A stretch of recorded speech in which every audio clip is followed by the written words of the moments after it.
오늘은 색소 치료에 대해 말씀드릴 거예요. 주근깨나 기미, 하다못해 잠까지도 얼굴이 하얗게 보이고 싶은 건 모든 사람들의 소망일 텐데요. TV 속 누구는 정말 하얗게 보이고, 친구의 친구는 몇 번 피부과 가서 치료를 받았더니 금방 하얗게 되었다 하고, 사촌 언니는 화장품 바꾸고 얼굴이 많이 하얗게 되었다 하는데, 나는 어떤 방법을 써도 안 되는 것 같고, 도대체 왜 그럴까요?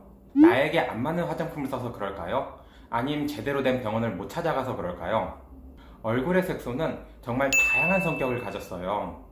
두세 번 치료하면 좋아지는 주근깨나 점 같은 색소부터, 정말 수차례 치료해도 좋아지는 건지 많은 건지 오히려 더 나빠지는 것 같기도 하는 기미들까지, 그 외에도 흔하게 들어보지도 못한 수많은 병변들도 많을 뿐더러 한 사람의 병변 하나씩만 나타나는 것은 아니에요. 거기다 똑같은 병변이어도 사람마다 치료 반응이 조금씩은 달라요. 레이저 치료를 하는 의사들의 계속되는 고민거리예요. 일단 점 같은 애들은 상당히 치료하기 쉬운 애들이에요. 보이는 부분을 레이저로 그대로 살까지 파낸다고 생각하시면 돼요. 대신 살까지 없앴으니까 살을 보호하기 위해 디오던 같은 애들을 붙여서 손상된 부분을 보호하죠. 가끔 시술 이후에 관리가 안 되는 경우나 너무 깊게 파는 경우에는 흉이 질 수도 있는 게 단점이죠. 그래서 시술 이후 관리가 더 중요해요.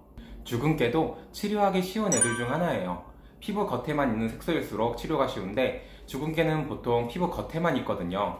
몇 번 정도 레이저로 세게 시술하면 좋아져요. 하지만 기미가 같이 있는 경우에는 오히려 기미가 더 심해지는 경우도 있어요. 기미는 정말 치료하기 힘든 색소 중 하나예요. 피부 겉부터 속까지 깊이도 다양하고, 조그만 레이저를 세게 하거나 관리가 잘 안 되는 경우에는 오히려 치료 후에 더 심해질 수도 있기 때문이에요. 그래서 기미 같은 경우는 센 레이저보다는 약한 레이저로 여러 번 반복해서 시술하는 방법을 많이 쓰죠. 그 외에 모반, 잡티, 흑자, 검버섯 등 정말 많은 색소들이 많이 있어요. 워낙 많고 섞여 있는 경우도 많기 때문에 어떠한 방법도 만능은 아니에요. 또한 같은 색소라도 개개인의 피부 특성마다 다른 여러 가지 방법을 써야 돼요. 레이저의 파장도 다르게 써보고, 파워도 다르게 써보고, 깊게 들어가기도 하고 얕게 들어가기도 하고, 그리고 레이저 말고도 다른 방법을 쓰기도 하고요. 그래서 점이나 주근깨 같은 하나의 색소를 빼는 경우가 아니고, 얼굴 전체의 색소를 없애고 싶다면 하나의 시술보다는 여러 종류의 시술을 하는 것이 보통은 좋아요. 진료를 보면서 가장 난감한 질문이 어떤 레이저가 가장 좋아야 하는 질문인데, 이거에 대한 답은 사실 없어요. 정말 어려운 질문이에요. 또 하나 더, 어떤 색소들은 레이저를 받고 바로 효과가 나타나지 않아요. 짧으면 2주에서 4주 이상, 길면 10주 이상의 시간이 있어야 효과가 나타나는데요. 이건 레이저를 받으면 색소가 지우개로 지우는 것처럼 사라지는 것이 아니라 바위가 모래가 되듯이 부스러지게 되기 때문이에요. 바위가 모래가 되어도 어쨌든 눈에는 보이는 것처럼 색소의 레이저를 쏴도 바로는 눈에 보일 수밖에 없어요. 그래서 레이저를 받고 오히려 더 색소가 퍼진 것처럼 더 진해져 보인다 라고 이야기하는 분들도 있어요. 그 잘게 쪼개진 색소들은 우리 몸에서 흡수되어서 사라져야 되는데, 그러기 위해서는 어느 정도 시간이 필요해요.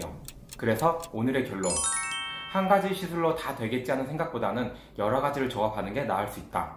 그리고 치료를 받아도 바로 사라지는 색소와 천천히 치료되는 색소가 다 다르니 효과가 적은 것 같다고 아쉬워하지 말고 약간은 느긋하게 기다려야 될 수도 있다.